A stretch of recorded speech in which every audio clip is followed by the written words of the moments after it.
Hi guys, this is Sai Kumar Kortiwada. In this video, we will learn about createBrowserRouter.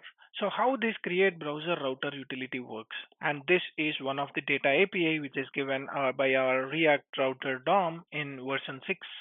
So let me quickly jump into Visual Studio Code and let's try some set of configurations on this createBrowserRouter. So let me go into Visual Studio Code. Here, let me show you what is the version number we are trying to use in our application. So let me go with React Router DOM and you can see it is 6.4. That means the version 6 we can use for our data APIs. So now what I'll do is I'll just go into SRC and I'll try to configure some set of components. So before that, let me create some set of components for us. So let me create a folder called as login, and inside this login let me create a file called as login.jsx, and let me use our snippet called as rfce and hit tab. So let me create one more route or a folder called as register, and inside this register let me create register.jsx, and let me use a snippet rfce save. So now we have two components in our application, and these two components I'll try to use our create browser router utility, and by utilizing that I will create the routing mechanism in this application. Let me go into app.js.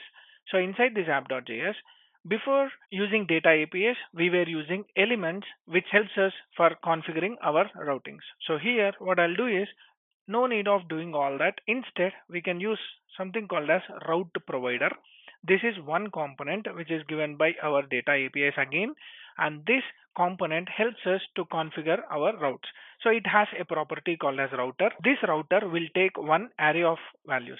So let me create a router where this router is equivalent to create browser router, and inside this router I'll pass an array of values, and each array of value will have a path, the path whatever you want to give. For example, for now I'm giving login, and it has something called as element property where you have to give your element. My element is login, and give that element. So let me give one more path where the path is again register, and then let me give an element called as register and give slash import it.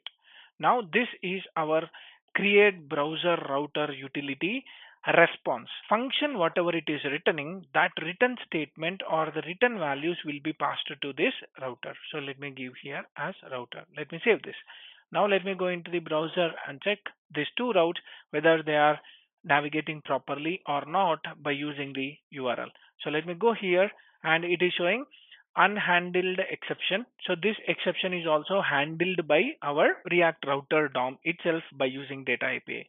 You can see here you can provide a way better UX than this when your application throws error by providing your own error element prop on the route. So it is mentioning that if you want to handle any error elements, if you want to have a custom error elements, please try to use this error element. It is something like 404 where we are using in our application by using the path as star star. And here why it is throwing error is we didn't give any base path. Now what I'll do is I'll use manually slash login. So it is working. You can see the login is rendered over here.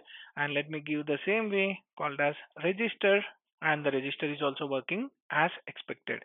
Now how to give a default path? Let's give the default path as well.